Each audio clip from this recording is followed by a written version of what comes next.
थोड़ी गणित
Good afternoon to all of you.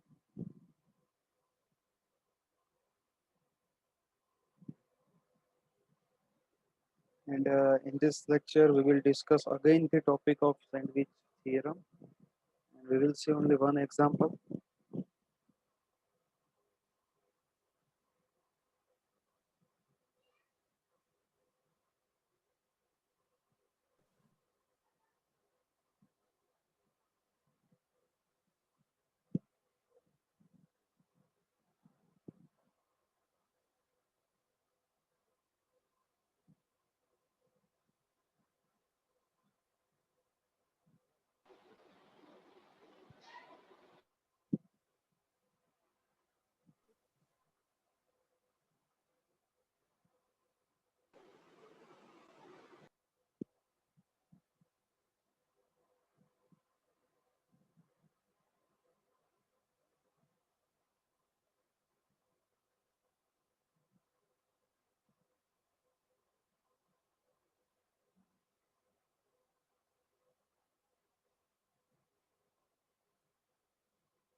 So let's see again sandwich theorem.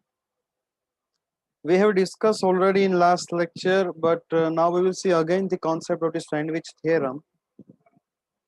Suppose that if you have three function and you are able to find the solution of the any two, or you can say if your order is like g of x less or equal to f of x less or equal to h of x, and roll number, take your speaker.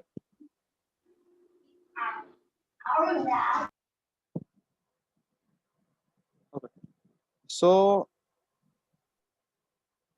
देखो, पहले मैं बाद में बता देता हूँ कि किसी का भी जो माइक जो है वो ऑन नहीं होना चाहिए, ठीक है, डिस्टर्बेंस नहीं आना चाहिए कोई भी. If you are interested, then well and good. If not, then you can leave. Okay, do not disturb any other students. If you are interested in subject, then well and good. Otherwise, leave the meeting. Okay, I have no problem. I will put simple absent. So make sure your mics are mute. Mute पे ही होना चाहिए.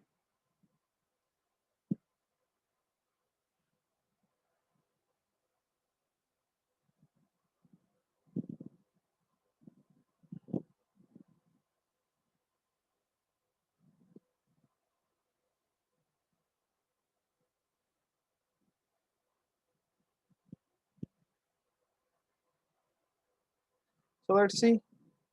Uh, Simple, your form of the function must be g of x less or equal to f of x less or equal to h of x. And you have to find the limit at point C. You can say tends to C, not is equal to C. If solution of the first function is L, solution of the second function is again L, then you can say solution of the this function which is always be L. अगर आपको इस तरह से example दिया गया है 1 minus x square divide by 4, 1 plus x square divide by 2, then limit of the x tends to 0, your solution is always same as we have solved in 1 and number 3. So ये actually help कहाँ पर करेगा, अगर आपके पास कोई tough, actually pure mathematics का थोड़ा बहुत कॉन्सेप्ट है कि अगर आपको तीन फंक्शन दिया है g of x less or equal to f of x less or equal to h of x, आप वो सिर्फ और सिर्फ पहले और लास्ट वाले को काउंट फाइंड कर सकते हो. सेकंड वाला जो है वो थोड़ा टफ हो तो आप उसको भी उसके जितना सॉल्यूशन बोल सकते हो. ये एक कंडीशन, कहीं कई जगह ये यूज बहुत होता है.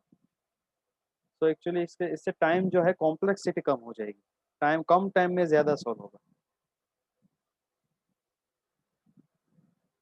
सो यहाँ पर एक और कॉन्सेप्ट हमने बोला था कि वो डिस्कस करेंगे कि one sided limits. While defining the limit of a function f as x approaches to a, we have considered the values of f in the deleted neighborhood of a.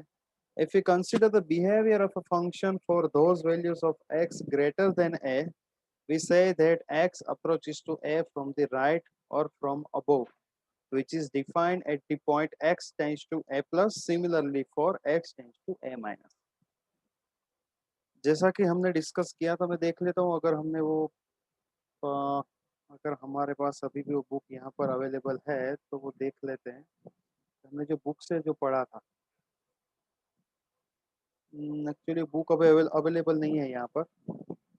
So left and right concept हमने देखा था कि कोई point 2 पे हमें find करना था. सो हमने कौन सा वहां पर मेथड यूज किया, हमने पहले ये रहा पॉइंट नंबर 2. सो पहले लेफ्ट साइड के सारे फाइंड किए, उसके बाद राइट साइड के फाइंड किए. हमने बोला था कि लेस देन डेल्टा, यानी कि ये जो सर्कल बन रहा है इसके अंदर, तो जो सॉल्यूशन आपका बन रहा था ये वाई एक्सिस है, तो वो यहाँ पर कुछ 3 से नजदीक आ रहा था. आई एम नॉट श्योर, लेकिन कुछ इस तरह से यहाँ पर सॉल्यूशन बन रहा है. ये हो गए एक्स एक्सिस, ये हो गई वाई एक्सिस. सो अगर आप फाइंड करना चाहते हो at tends to 2, then you can get the solution at tends to 3. हमने लिमिट की डेफिनेशन भी मैथमेटिक्स के टर्म पे देखी थी कि अब तक हमने जो किया वो सिर्फ फाइंड किया, लेकिन अभी हमने पूरा समझा कि डेल्टा का कॉन्सेप्ट क्या है, एप्सिलॉन का कॉन्सेप्ट क्या है वगैरह. सो ये वही वाला डिस्कस हम वापस कर रहे हैं कि लेफ्ट हैंड साइड क्या है, राइट हैंड साइड क्या है.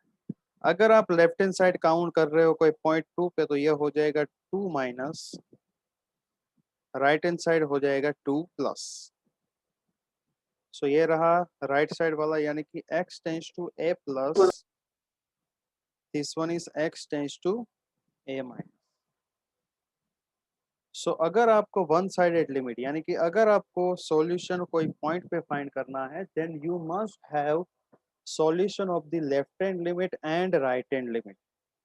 अगर left hand limit and right hand limit नहीं फाइंड कर पाओगे आप, अगर दोनों की वैल्यू सेम नहीं भी है, तो क्या होगा वो हम एग्जांपल से डिस्कस करेंगे। पहले एक काम करो, सैंडविच थियरम वाला जो है स्टेटमेंट वगैरह वो बुक में लिख लो। पहले काम करो, लिमिट से, लिमिट की डेफिनेशन जो हमने समझी, ये पूरी की पूरी डेफिनेशन लिखो, क्योंकि मैं आपको ट्यूटोरियल, जब आज ट्यूटोरियल नहीं होगा नेक्स्ट वीक से होगा। आज लेक्चर तो होगा ट्यूटोरियल का, बैच ए में जिस तरह मैंने समझाया था उसी तरह मैं बैच बी में समझा दूंगा आपको। तो ये पहले आप डेफिनेशन लिखो, और पीपीटी में लेक्चर के बाद अपलोड करूंगा। So write down the definition of the limit, और जो हमने जिस तरह से सॉल्व किया था वो भी मैं अगर आपको बाद में दिखाऊंगा कि हमने किस तरह किया था, वो भी लिखना है आपको।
Okay, so mostly student have written the concept.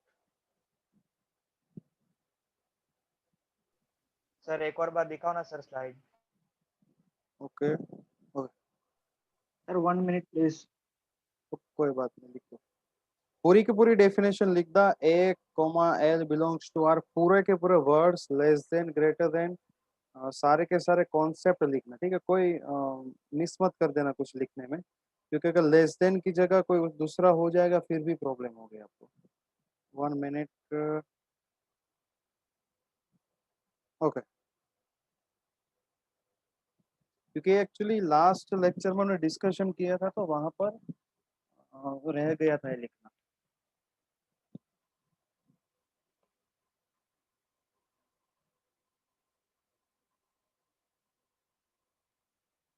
और अगर आपको एग्जाम में डेफिनेशन पूछे लिमिट की तो आपको वर्ड टू वर्ड लिखना है। Let f be a function से शुरू करके लेस देन एप्सिलॉन तक पूरा का पूरा लिखना है। मैं ये नहीं बोल रहा हूँ कि आप इसी तरीके से लिखे, कोई दूसरी बुक से भी लिख सकते हो, तो उसका कोई इश्यू नहीं है, आप दूसरी बुक से भी लिख सकते हो। लेकिन जो भी डेफिनेशंस लिखो उसके अंदर नोटेशन वगैरह अच्छी तरह से लिख देना।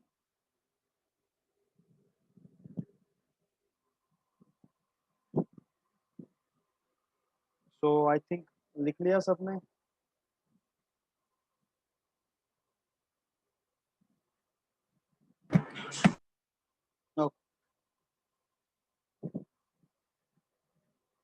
ओके, सो ये अच्छा लगा कि सब लोग चैट बॉक्स में लिख रहा है, विच इज गुड। चलो अभी नेक्स्ट थोड़ा डिस्कशन यहाँ पर कर लेते हैं, उसके बाद लिखेंगे। ये थोड़ा आपको दिया है फिजिकल इंटरप्रिटेशन, और यू कैन से प्योर मैथमेटिक्स की टर्म इसको बोलते हैं, जिसके अंदर सारा का सारा आपको मैथमेटिकल नोटेशन में डिफाइन किया जाता है। अभी राइट हैंड लिमिट जो हमने समझा, तो अगर मैं यहाँ पर ड्रॉ करूँ, ये पॉइंट हो गया ए। चलो जैसे कि हमने 2 लिया था उसी तरह हमने यहाँ पर लिखा है ए। अगर आप वहां से, मैं एक सर्कल यहाँ पर ड्रॉ कर रहा हूँ,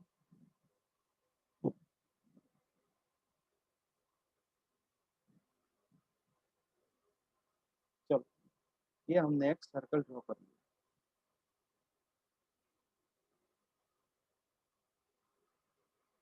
ये रहा डेल्टा, डेल्टा होगी यहाँ पर रेडियस, तो एक रेडियस से लेके पूरा सर्कल हो गया। अब ये जो राइट साइड वाला पार्ट है ये क्या होगा हमारा, मैं अलग नोटेशन यहाँ पर दिखा देता हूँ। ये जो पार्ट है ये हो जाएगा ए प्लस डेल्टा। जो राइट साइड वाला पार्ट है ये वाला पार्ट हो जाएगा हमारा ए माइनस डेल्टा, यानी कि लेफ्ट हैंड लिमिट। ये सब चीज आपको पता है, ये मैं भी जानता हूँ, लेकिन थोड़ा डिटेल से समझ रहे हैं ताकि आपको अच्छी तरह से कॉन्सेप्ट समझ आए।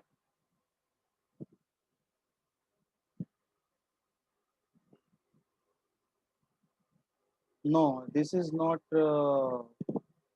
Friday I am going to namaz. No, no, no. There is not rule. If you leave the meeting, then I will put the absent. And is my screen visible? Roll number 29, because you have written in chat box.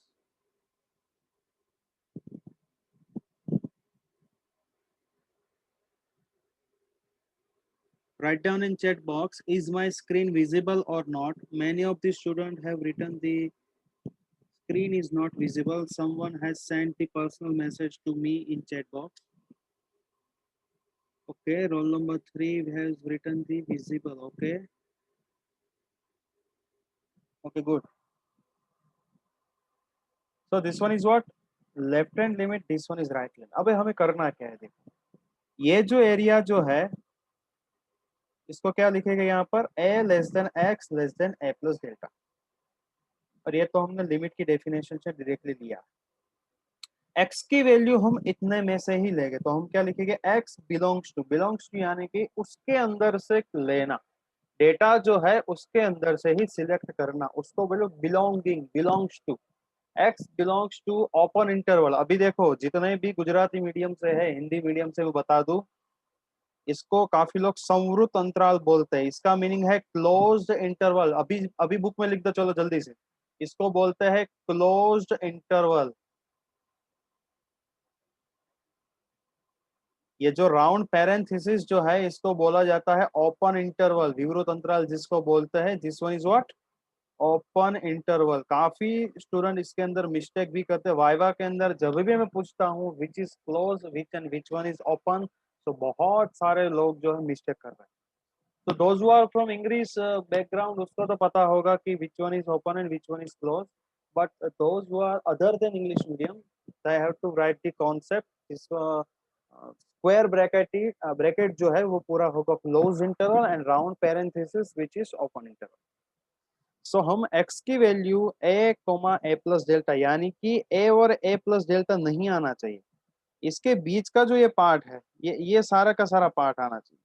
ठीक है। सो F of x आपका कहां पर run करेगा? देखो अब समझने की बात है। अब बात आ रही है यहाँ पर लॉजिक। रट्टा जो है अब नहीं चलेगा, अब आएगा पूरा का पूरा लॉजिक। समझने की कोशिश करो। ये मैंने ले लिया यहाँ पर y एक्सिस, और हमें पता है कि हमारा सॉल्यूशन एग्जाम्पल के अंदर हमने लिखा था 3। सो मैं यहाँ पर एक अलग कलर से डिफाइन करूँ ताकि आपको भी अच्छी तरह से समझ आए।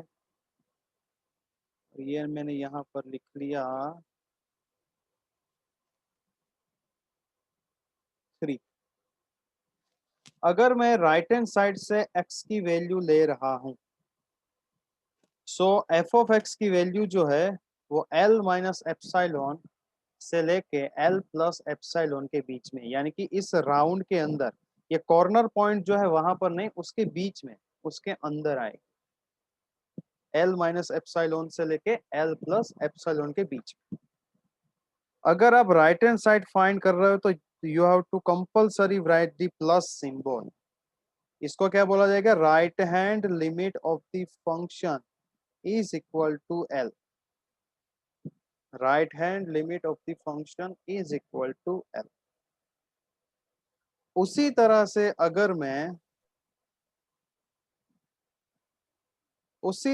अगर मैं लेफ्ट हैंड लिमिट की बात करूं, ये रही राइट हैंड लिमिट और ये रही लेफ्ट हैंड लिमिट, यानी कि ये वाला पार्ट। अगर मैं यहाँ पर पॉइंट्स जो है, जैसे कि ए पॉइंट हो गया, a इज इक्वल टू 2, अगर मैं 2 की लेफ्ट साइड की वैल्यू रखूंगा 1.999, 1.5 टाइम्स 9, 1.6 टाइम 9, तो भी मेरी वैल्यू जो है इसके बीच में ही आएगी, ना तो ऊपर की तरफ आएगी ना तो नीचे की तरफ। तो ये रहा लिमिट का, ये रहा बेनिफिट ऑफ द लिमिट, कि हमें इतना तो पता चल गया कि ठीक है भाई इस पॉइंट के आसपास आएगी। फिर अगर 3 पे आ रही है तो वो 9 या 10 पे नहीं जाएगी। बहुत जाहिर सी बात है, हम जितनी रेडियस लेंगे, अगर 1 सेंटीमीटर की रेडियस लेंगे तो उस तरह से आएगी।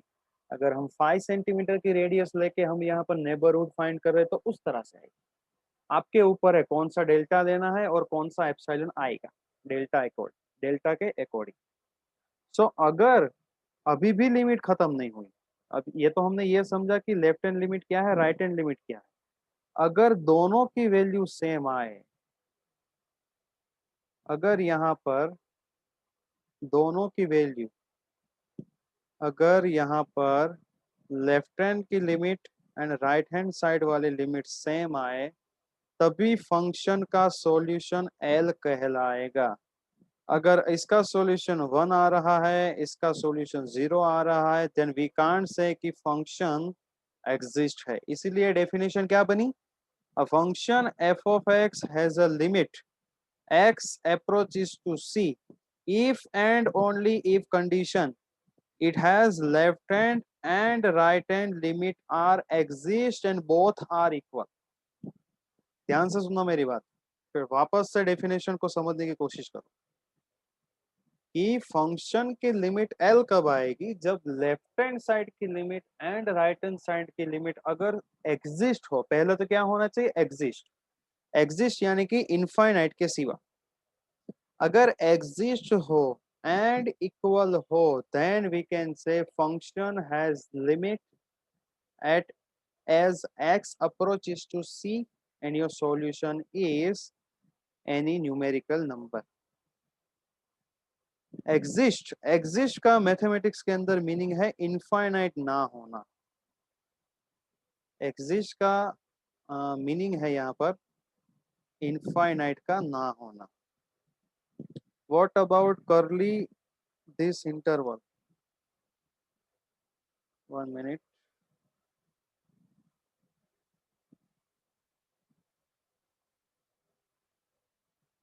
कहाँ करली ब्रैकेट तो देते ही नहीं है कभी भी मैथमेटिक्स में। आपके पास दो तरह के ही ब्रैकेट आएंगे, either you have open interval and either you have or you can say close interval. ठीक है, करली ब्रैकेट वगैरह कॉन्सेप्ट का कोई एग्जिस्टेंस नहीं है, एग्जिस्टेंस है लेकिन उसका कोई मीनिंग नहीं है। और क्लोज और ओपन की मैं बात कर तो हाँ, अच्छा हुआ वो मैसेज लिखा आपने कि क्या है। अगर कोई इस तरह से दे 1,2 और यहाँ पर बोले x बिलोंग्स टू,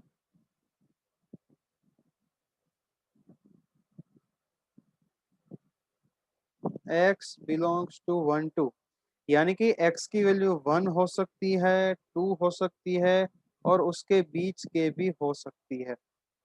लेकिन अगर समवन से इसकी भाई x belongs to open interval 1,2, तो इसका मीनिंग क्या होगा कि आपकी वैल्यू 1 ना तो 1 होगी ना तो 2 होगी, बट 1-2 के बीच की हो सकती है। ठीक है, ओपन इंटरवल में 1-2 को आपको कंटेन नहीं करना है, क्लोज इंटरवल में आपको 1-2 को कंटेन करना है, यानी कि उन दोनों को आपको उसकी वैल्यू रखनी है। ओके जय ठक्कर, नो प्रॉब्लम, गुड। तो एक अच्छा हुआ मैसेज, उसकी वजह से ये पूरा कॉन्सेप्ट क्लियर हो गया। तो मैं पहले बता दूं, देखो काफ़ी सारी चीज़ जो है वो बुक में नहीं मिलेगी आपको, तो आप जब भी मैं स्क्रीन में आपको विजिबल करवाऊँ या मैं लिखूँ तो आप उसको अच्छी तरह से बुक में पेज के ऊपर जो पेज नंबर वगैरह लिखा हुआ होता है उसके साइड में लिख देना, वहाँ पर तो हमेशा जगह रहती है। तो उससे क्या पता चलेगा, एक नोट लिखने का तरीका है। अगर आप कोई भी आईआईटी वगैरह में आप देखो, आईआईटी एनआईटी, इसमें तो उसमें क्या होता है बुक के ऊपर लिखते हैं ताकि जो इम्पोर्टेंट सी चीजें जो है वो आपको समझ आए, या फिर आप ब्लैक पेन से लिख दो, कॉन्सेप्ट वगैरह जो है उसको ब्लैक पेन से लिख दो, फिर भी आपके लिए अच्छा है। सो यहाँ पर एक चीज पता चली कि अगर आपको कोई भी फंक्शन की लिमिट फाइंड करनी है तो आपको left hand and right hand limit find तो करनी पड़ेगी, लेकिन सेम भी आनी चाहिए। अगर सेम नहीं आई तो तुरंत लिख देना है लिमिट डज नॉट एग्जिस्ट।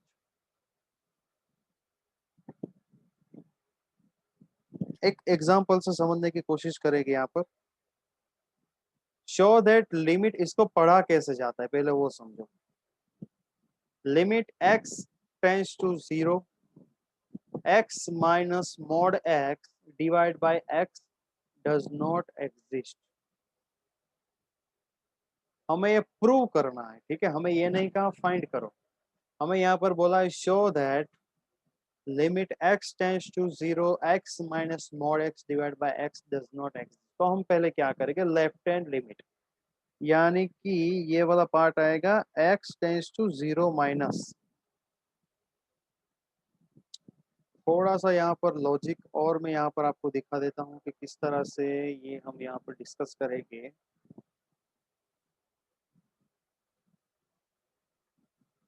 ये रही हमारी number line,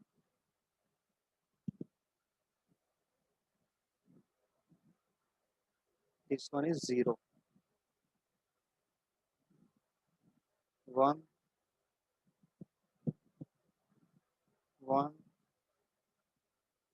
2, 3 up to infinite, -2, -3 up to negative infinite. चलो, मॉड का क्या काम है पता है, जब भी आपको दे कि मॉड x, यानी कि अगर आपकी x की वैल्यू नेगेटिव भी है, अगर आपकी x की वैल्यू नेगेटिव भी है तो भी क्या हो जाती है, पॉजिटिव। ठीक है, अगर आपकी x की वैल्यू नेगेटिव भी है तो भी क्या हो जाएगी, पॉजिटिव।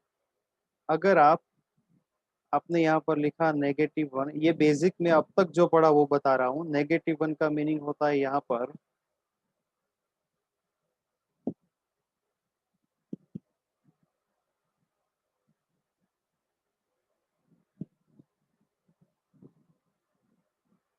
वन, एंड -2 का मीनिंग होता है 2। ठीक है, मोड के अंदर।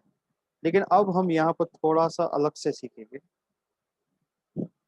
सो यहाँ पर दिया है x minus mod x divide by x, यानी कि x की वैल्यू अगर आप लेफ्ट साइड पे जाओगे तो क्या होगी, माइनस। x की वैल्यू जैसे जैसे आप लेफ्ट हैंड साइड पे जाओगे तो क्या होती जाएगी, -1, -2, -3। सो मॉड x जो है, मॉड x नंबर लाइन की लेफ्ट साइड क्या होगा, x -0, यानी कि जीरो से लेफ्ट, लेफ्ट की साइड, जीरो से लेके लेफ्ट डायरेक्शन पे। तो जाहिर सी बात है ये वाली नंबर होगा माइनस, तो x कोई भी वैल्यू होगी तो x हो जाएगा negative x। x minus minus यानी कि प्लस, तो ये हो जाएगा 2x divide by 2 is equal to 2। अगर हम राइट साइड की बात करें, जीरो से राइट साइड, तो वहां पर आएगी ऑलवेज पॉजिटिव वैल्यूज। तो यहाँ पर क्या होगा, x minus mod x divide by x. Mod x तो प्लस ही रहेगा क्योंकि राइट हैंड साइड है, तो ये रहा आपकी वैल्यू 0। कंडीशन के अकॉर्डिंग दोनों की दोनों वैल्यूज होनी चाहिए same. 2 not is equal to 0, यानी कि left hand limit not is equal to 0 right hand limit, such that limit x tends to 0 of the function does not exist. बहुत ही छोटा सा प्रूफ है, 3 या 5 मार्क के एग्जाम्पल में आ सकता है। जरूरी नहीं है कि यही एग्जाम्पल है, टफ भी हो सकता है। ये तो अभी बेसिक चल रहा है। सो अगर आपको 0 दिया है, 0 की लेफ्ट हैंड साइड तो माइनस, नेगेटिव वैल्यूज ही आती है हर बार। सो मॉड एक्स का फिजिकल इंटरप्रिटेशन हो जाएगा नेगेटिव, राइट हैंड साइड हो जाएगा positive. All are clear? If you have problem, then write down in chat box. I think this one is the basic example that you have seen in screen. Maybe there is not a problem, single problem. लिखने का तरीका भी आपको अभी change करना है। जो 12th में किया वो पूरा का पूरा चेंज करके बदल देना है। मेथड आपकी चेंज हो जानी चाहिए।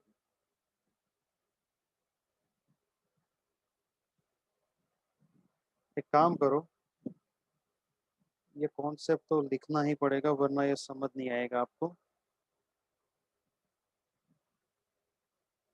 सैंडविच थियरम का स्टेटमेंट और एग्जांपल लिख दो, उसके बाद सिर्फ डेफिनेशन और एग्जांपल्स लिखे। अब ये थियरम लिखो पूरी की पूरी, और एग्जांपल, एग्जांपल से क्या होगा पता है, एग्जांपल से आप उस चीज को कभी भी समझ सकते हो। अगर आप एग्जांपल नहीं लिखोगे तो आपको बाद में उसमें प्रॉब्लम हो सकती है।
Sir, 1 minute, please, sir.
So this example is for your homework.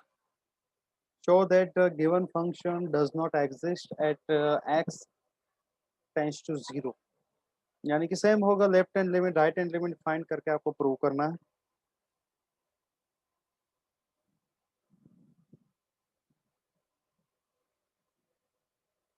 काफी लोग तो अभी आई थिंक सॉल्व भी कर देंगे इसको, बहुत ही इजी है.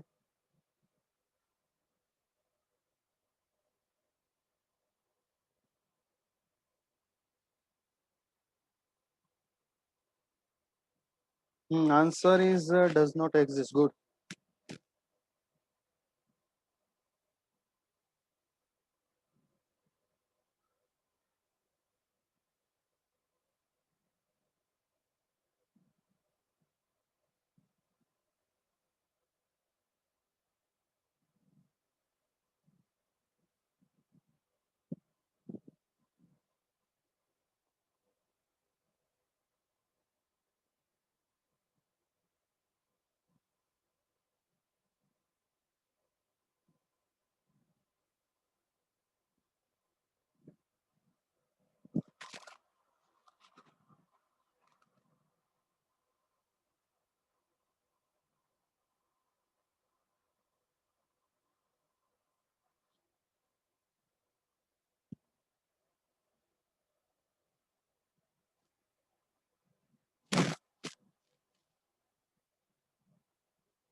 And write down your enrollment number.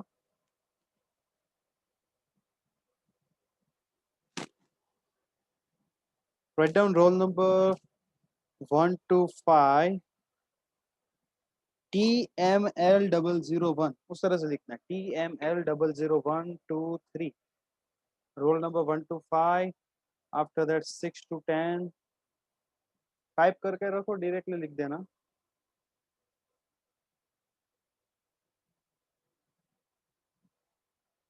1 to 5, उसके बाद 6 to 10.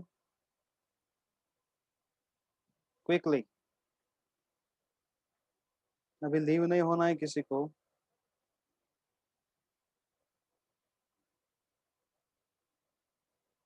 11 to 15.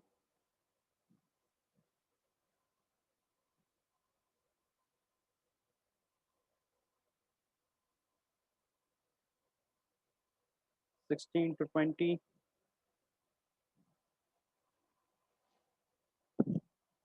21 to 25. 21 to 25. 26 to 30. 31 to 35.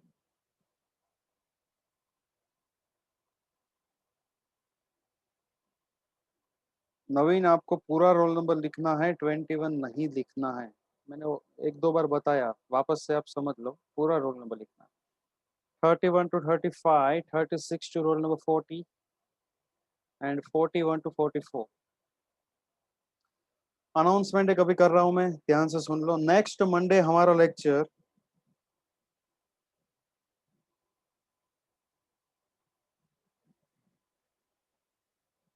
यहाँ पर ध्यान से सुन लो. नेक्स्ट मंडे हमारा लेक्चर 11/5 को है, वो नहीं होगा. ये वाला जो लेक्चर जो है मैं भी दिखा रहा हूँ, अभी से नोट कर लो अपनी बुक में. ये वाला लेक्चर और ये वाली लैब दोनों नहीं होगी. मैं इसको कभी भी फ्राइडे तक के शेड्यूल में, वेडनेसडे से फ्राइडे तक कभी भी मैं उसको पोस्टपोन कर दूंगा. सो मंडे ये वाला लेक्चर नहीं होगा आपका, और ये वाली ट्यूटोरियल जो है ये भी नहीं होगी. ठीक है. अगर ये लेक्चर पॉसिबल है तो कोई फैकल्टीज को मैं बता दूंगा, वो आपको इन्फॉर्म कर देंगे. लेकिन अभी मैं इन्फॉर्म कर देता हूँ कि ये वाले दो, एक लेक्चर एंड लैब नहीं होगी. अगर कुछ और भी कुछ सिचुएशन हो रही तो मैं आपको बता दूंगा कौन सी फैकल्टी लेक्चर लेगी. फिलहाल तो कुछ भी नहीं है मंडे को. मैथमेटिक्स का पोर्शन नहीं चलेगा. मैं उसको नेक्स्ट वीक में कभी भी आपको बुला के वो कवर कर लूंगा.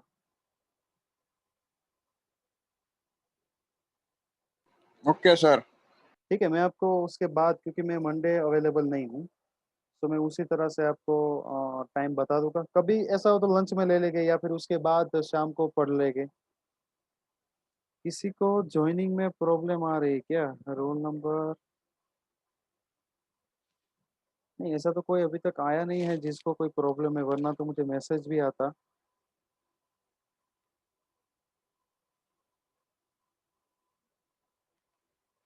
तो batch A can leave, batch B का अभी ट्यूटोरियल है अभी। आई थिंक बैच ए का ट्यूटोरियल है, बैच बी का हो चुका, ठीक है। So batch B can leave and batch A जो अभी एज इट इज रहे ना, मैं आपको ट्यूटोरियल के बारे में थोड़ा डिस्कशन कर देता हूँ अभी। और आपके ट्यूटोरियल्स जो है वो 2 आवर्स के हो गए।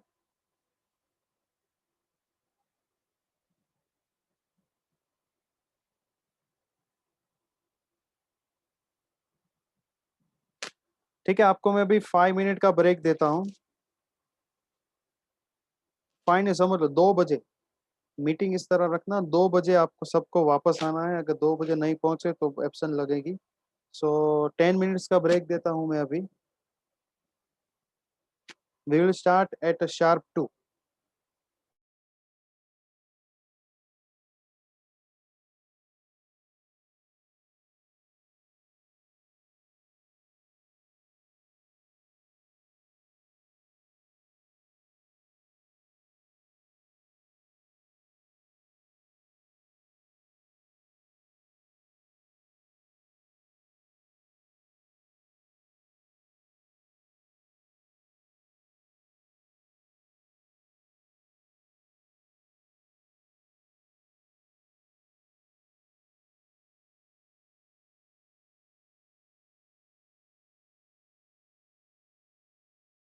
व्हाट्सएप के अंदर मैं वापस 2 बजे एक लिंक शेयर करूंगा, तभी आप सबको ज्वाइन होना है, ठीक है। मैं 10 मिनट का ब्रेक देता हूँ, so you all can leave.